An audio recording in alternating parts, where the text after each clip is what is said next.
You're listening to the Weekend Sport Podcast with Jason Pine from News Talk ZB. Before this podcast kicks off, let's talk about goals. The Greatest Goal is a native tree crowdfunding campaign, leaving a legacy for Aotearoa New Zealand as co-hosts of the FIFA Women's World Cup 2023. Visit treesthatcount.co.nz to donate a native tree for a brighter future. Football Fever with News Talk ZB's voice of football, Jason Pine and Bonnie Jansen with Trees That Count. Donate a native tree and help us score the greatest goal. Welcome into Football Fever, your daily World Cup podcast with treesthatcount.co.nz. I'm Jason Pine with New Zealand Herald football writer Bonnie Jansen alongside semi-final time. We've had a day off. We feel refreshed. Did you get your recovery in? You have your ice bath and all that sort of stuff, getting ready for semi-finals? Yeah, I did. No, it's so exciting. I can't believe we're at this point. But wow, what a tournament. It seems like, not that long ago that we were talking about 64 games of football, only 4 to go, semi-final time, 8 o'clock tonight, Eden Park, Sweden v Spain, the last World Cup match in New Zealand. Going to have a drill down into both of these sides during the podcast today. First time in the semis for Spain. Sweden have been here before plenty of times. 5th semi-final, but have only made the final once. If they were to lose tonight, they'd become the new holder of the unwanted record of the first team to lose 4 semi-finals. First ever World Cup meeting between these two. They did play in a friendly in October last year, which was a 1-1 draw. Just before we look at the two sides, Bonnie, what is your gut telling you straight away? And we can revisit this as we go, but what's your gut telling you about who goes in as favourite? I think Spain are going in tonight as favourites, and I would like them to win. But for some reason, I have a feeling, and I usually on this podcast, or when you ask me this question, I'll always back the team I personally want to win. But for some reason, I have a feeling tonight that Sweden are going to take this one out. Sweden are the world number 3. Their tournament so far, they beat South Africa 2-1, Italy 5-0, and Argentina 2-0 in group play. And in the last 2 games in the knockout rounds, they've knocked out the winners of the 2015 and 2019 World Cups, the USA, on penalties in the round of 16, and they knocked out the 2011 World Cup winner, Japan, 2-1 in their quarter-final. They're the only team left who have been to a World Cup final before. I wonder whether Sweden are favourite tonight.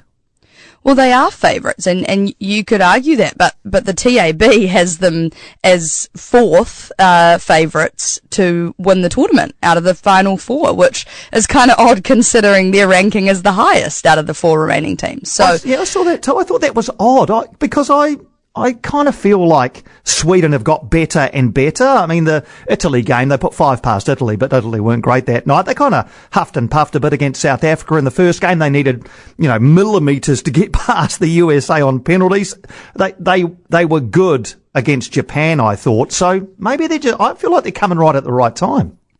Yeah, no, you're not wrong, and they have, they're peaking at the right time. We've talked about that so much, but I think the reason that they, the TAB might see them as underdogs coming into this game is that Spain can score goals, and even though they did lose to Japan, who Sweden beat last week, Spain, have turned that around, and they continue to impress and be very, very attacking minded, whereas Sweden are the opposite and very conservative and tactical and things like that. So yeah, it's an interesting call. It's a big call from the TAB to take Spain as favourites, but we'll see how we go. I feel like any one of the 4 teams who are left could win it. Right, I just feel like both semi-finals could go either way, and just can't wait to see which way they go.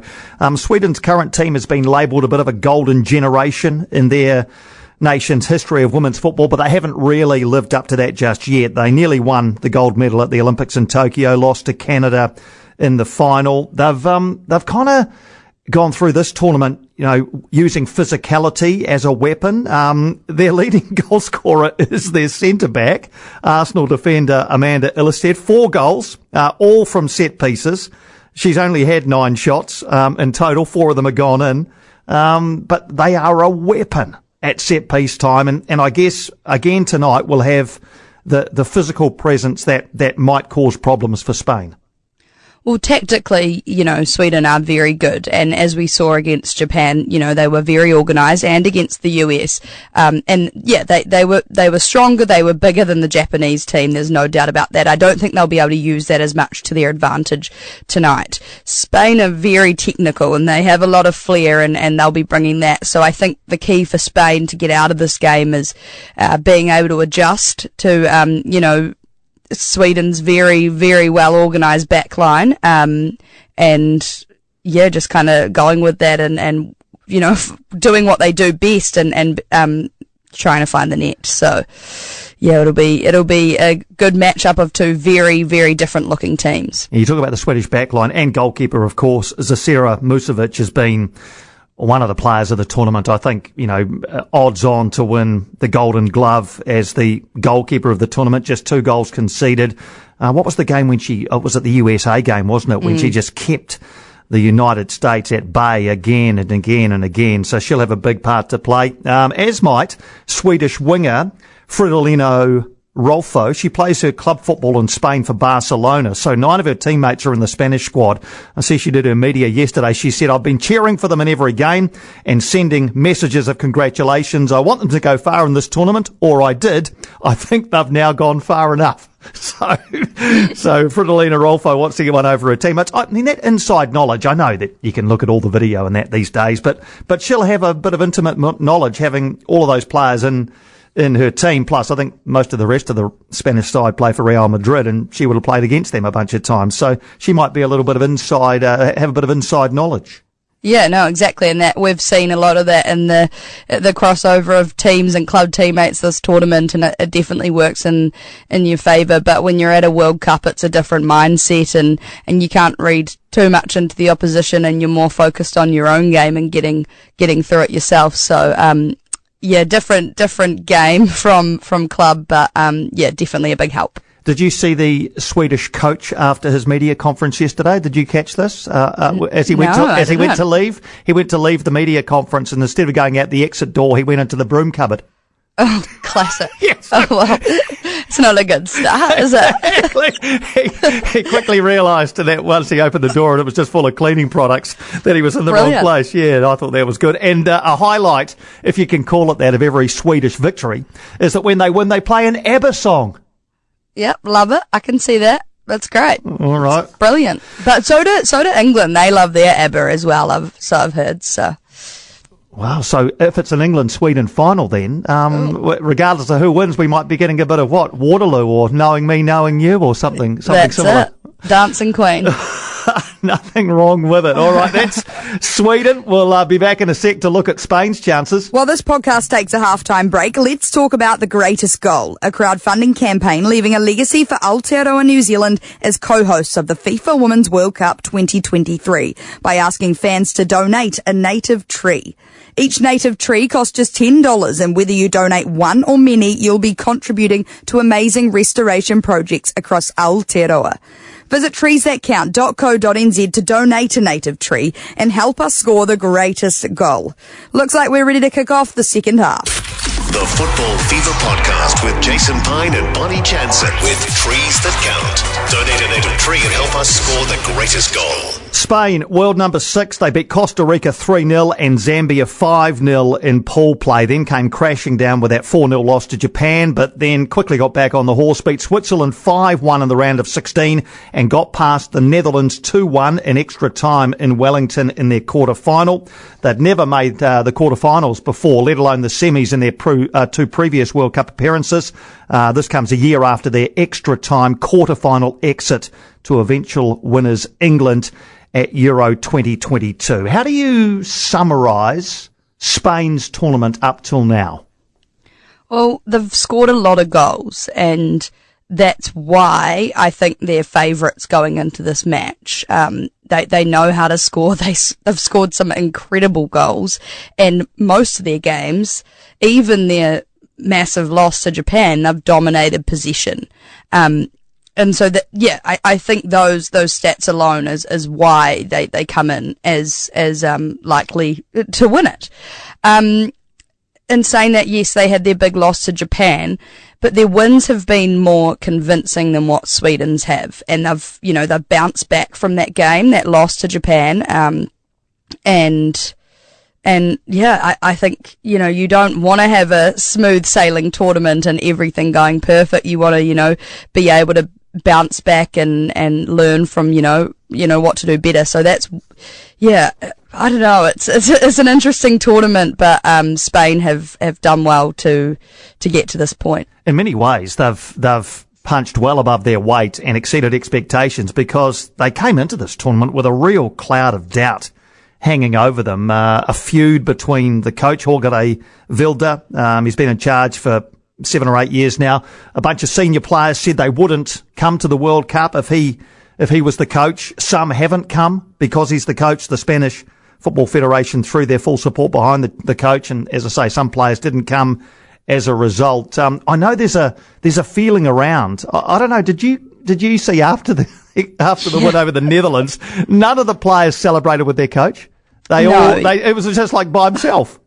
Yeah, well, that might be the clip of that. They've just filmed something at the right moment. But yeah, I'm personally not a fan of the coach, and that's one of the reasons why I would hate to see, him do well, which, as bad as I say, I would love for the team to do well, and especially what they've been through. And a lot of the teams haven't had a great build up, due to conditions in their federations and things like that. So it would be exceptional if the team could get over that and get through, to the final, because they've got an exceptional team, and with 12 players that pulled out of the roster before the World Cup, not wanting to play under this coach, and they're still at this point with the players they've got available is pretty cool. So yeah, they've been through a lot, and that's why I'd like to see them do well tonight. Yeah, I'm kind of the same. I kind of want them to do well for the players, rather than for the coach. And I mean, I guess you have to hand it to him. He still has to implement the tactics and put the players out there, but there have been some really curious substitutions. We can get to that in a sec.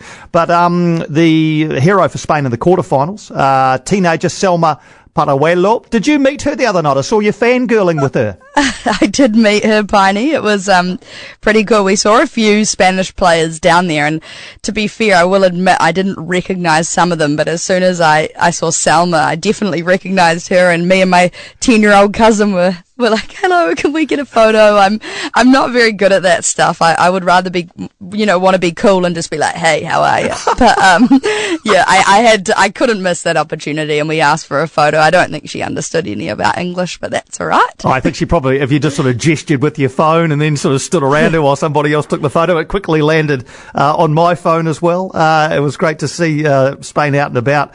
They were, presumably were they sort of watching the, were they down at the fan zone? They were at the fan zone, which was interesting because it was so busy. I've been to 3 games now at the fan zone, and the one with England, one with the States, and then obviously that Australian game. But the first 2 games, they were busy, and I was impressed with the numbers there, but nothing like what I saw on Saturday with the Australian game pumping. So brave of the Spanish girls to go down. It was, you could barely walk around. There were so many people there. So maybe they were scouting their, final opponent. Yeah, and what also, I like it, because they would have met a few fans who are now, if they don't have any skin in the game for Sweden or Spain, will be Spanish fans because they've met them.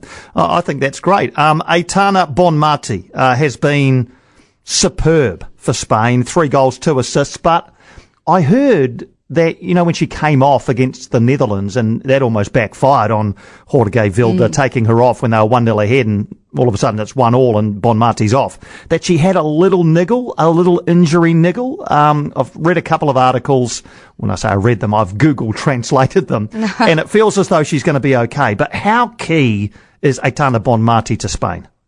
Oh, she's so key. She's so good. I will admit I didn't really know of her before the tournament, but wow, she's a player, and she can control a game and add so many exciting, components to it as well. People are talking that she's going to be the next Ballon d'Or winner, or at least the MVP of the tournament. She's been very, very solid for Spain, and she's still so young as well. So she would be a big loss for the team tonight if she's not playing. But I suspect if she came off, that late and at a point where, you know, the game wasn't sealed, that that would have been precaution and a good move from the coach. What about the current Ballon d'Or holder, Alexia Putellas? We've hardly seen her really at this tournament. I know she was coming off that very serious knee injury, only came back to action in April, but has been used sparingly off the bench. She's played in all 5 of the games, but only for 155 minutes in total off the bench. In the 100th minute against the Netherlands the other day? Maybe with Bonmati, if she is carrying a wee niggle, maybe Putellas plays a bigger part tonight. Is there still time for her to put her mark on this tournament tonight and maybe even on the weekend as well? Well, there's absolutely still an opportunity for that, and it is confusing why she's played such limited minutes, and I'm wondering if maybe she herself has carried a niggle, and again, it's precaution because she is such a key player, or if the coach just hasn't chosen her and benched her for other reasons. I feel like it's a bit of a shame. Yeah, it's good to, remove a status from a player and pick your team based on how they're playing in that moment. But, she's a 2-time Ballon d'Or winner for a reason, and I would hate to see her, not be involved in this game tonight or the final if they make it. But definitely still time to make an impact, as we saw Sam Kerr only played significant minutes for Australia over the weekend. So, hopefully we see a bit more of her tonight. Imagine if the team sheet lands an hour before kickoff and Sweden look at it and see Bonmati, Paraguelo and Putellas all starting. Imagine the psychological effect that would have on a team like Sweden, who know they're already going to have to probably play most of the game without the ball. If Putellas starts, if Paraguelo starts, she came off the bench the other day to score that goal. If Bonmati is fit to start, and imagine the fans. I mean, what a prospect! Oh, it's so exciting, and that's the thing. You hear those names, and you're like, oh, okay, Spain, should be winning this. And there's a lot of individual talent, and there is in Sweden as well, but especially in the Spanish team, and they're going to cause some real headaches for Sweden if they execute that tonight and score goals like they have been all tournament. All right, remove emotion from this. Not who you want to win, not what your heart is telling you. What is your head telling you? Who wins? Like I said at the start of the podcast, I think Sweden. I don't want them to, and I don't think they should, but I feel like they will. I've got this weird feeling. I feel like they will as well. I'd love to see Spain go through for the players and for the style of football they would bring to the World Cup final against either England or Australia, but I think Sweden also will win the game tonight. We will wrap whatever happens in the semi-final for you tomorrow on Football Fever and preview tomorrow night's blockbusting second semi-final between Australia and England in Sweden. You're off to the game tonight? I am off to the game. Very excited. Last Eden Park game. So, end of an era. It's been an exceptional month. Indeed it has. Enjoy yourself and we'll see you tomorrow. In this post-match review, let's score the greatest goal by donating a native tree to leave a legacy for Aotearoa New Zealand as co-hosts of the FIFA Women's World Cup 2023. Visit treesthatcount.co.nz to donate a native tree for a brighter future. For more from Weekend Sport with Jason Pine, listen live to News Talk ZB weekends from midday or follow the podcast on iHeartRadio.